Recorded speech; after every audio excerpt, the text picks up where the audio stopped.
Ներկայանաք։ Pastinfo Քրիստինե Հովանեսյան։ Pastinfo, հա։ Pastinfo, այո, Քրիստինե Հովանեսյան։ Լավ չի լսվում, մի քիչ բարձր։ Պարոն նախագահ, դուք բավական հանգամանալի խոսեցիք Թրամփի ուղու հետ կապված վտանգների եւ այլն։ Ինձ հետաքրքիր է առհասարակ ինչու է հայ-ադրբեջանական օրակարգի գլխավոր հարցը հարաբերությունների կարգավորման դարձել ճանապարհների ապաշրջափակումը, եթե խաղաղություն է, սա ինքնին չպետք է ենթադրեր ճանապարհների ապաշրջափակում այդ թվում, օրինակ Վրաստանի եւ Իրանի հետ մենք նման համաձայնագրեր առհասարակ ունենք, թե ոչ, եւ քանի որ խաղաղության մասին ենք նաեւ խոսում, աշխարհում հիմա սպառազինությունների մրցավազք է եւ այդ մրցավազքից հետ չի մնում նաեւ Ադրբեջանը, ինչպես գիտենք, այս տարի ռազմական բյուջեն հասցվել է 5 միլիարդ 120 միլիոնի, եթե չեմ սխալվում, փոխարենը Հայաստանը կրճատում է ռազմական ծախսերը, սրա հետևանքների մասին կխնդրեի։ Երկու հարց ինչ որ ձևի միացրեցիք, հա։ Հիմա ավելի հստակ առաջինը։ Իհարկե, եթե ընդհանրապես պատերազմ հայտարարված չէր Ադրբեջանի նկատմամբ։ Իրականում ֆորմալ որ վերցնես, չես էլ հասկանում, թե խաղաղության պայմանագիրը ինչի մասին պետք է լինի։ Ամենից հետաքրքիրը, որ եղել է Հայաստանում հայտարարված ռազմական դրություն 20 թվականի 44 օրվա պատերազմի ժամանակ եւ մենք պարտվել ենք 92-94 թվականին ռազմական դրություն եւ մոբիլիզացիա չի արվել Հայաստանում եւ մենք հաղթել ենք։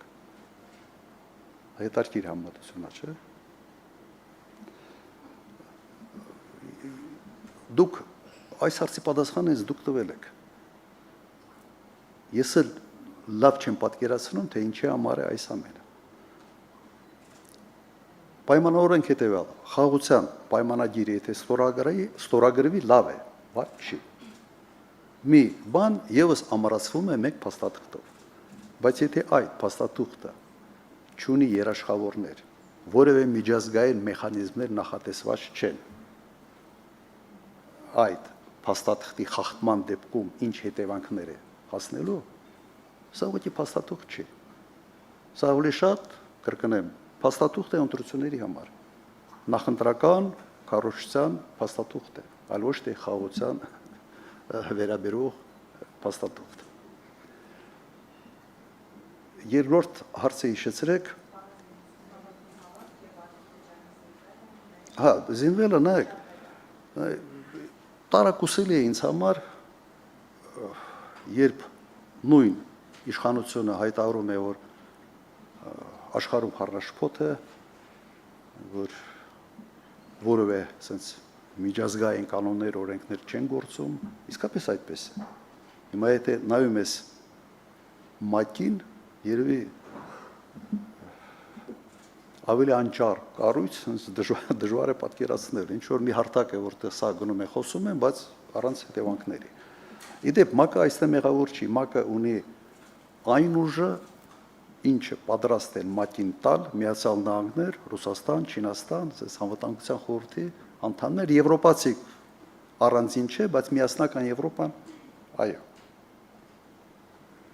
Այդ խոշոր ուժային կենտրոնները ցանկություն չունեն, ավելի ճիշտ Միացյալ Նահանգները այսօր ցանկություն չունեն ՄԱԿ-ին տալ այն ուժը, որը ենթադրում է ՄԱԿ-ի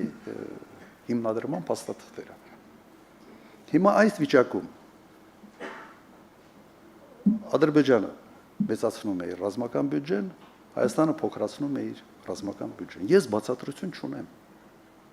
Դուք ինձ հարց եք տալիս, որը ասենց ողջամտության շրջանակներում հնարավոր չի պարզաբանել։ Ես չեմ հասկանում ինչի է սա անում։ Կարող ենք միայն ասենց ենթադրության դաշտ մտնել եւ ասել հետեւյալը. դա անում է, որովհետեւ Ալիևը մի քանի անգամ ասել է, որ թույլ չտալու Հայաստանի միլիտարիզացիան, չէ՞ ասում էր։ Թույլ չենք տալու, զսպելու ենք եւ այլ եւ այլ։ Մենք չգիտենք փակ դռների հետևում իրենք ինչի մասին են խոսում։ Ինչ կարգի պարտավորություններ է բանավոր ճանապարհով ստազնում Նիկոլ Փաշինյանը։ Հենց այդ պատճառով հայտնվում են հանրային խոսույթում այնպիսի բաներ, որոնց բացատրությունը մենք չունենք։ Որտեղ մենք պետք է ենթադրենք, թե ինչ է խոստացել, ինչ չի խոստացել, որտեղ մի բան, որ տրամաբանված բացատրություն չունի, սկսում ես ենթադրությունների դաշտ մտնել։ Ես այդ բացատրությունը չունեմ։ Անպատասխանատու քայլ է, որը չի բխում Հայաստանի Հանրապետության անվտանգությունը ամրապնդելու շահերից։ Միգուցե sense մի քիչ ավելի ընդլայն եմ այս մասը։ Ընդհանրապես կայուն խաղաղությունը այն խաղաղությունն է, որը հենված է ուժերի բալանսի վրա։ Եթե խաղաղությունը հենված չի ուժերի բալանսի վրա, ուրեմն այդ խաղաղությունը կախված է կողմերից մեկի բարի կամքից։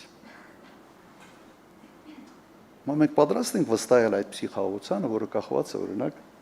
Ալիևի բարի կամքից։ Ես այդ բարի կամքը չեմ տեսել։ Այդ բարի կամքի տերը Բուդապեշտում հայ սպայի գլուխը կտրող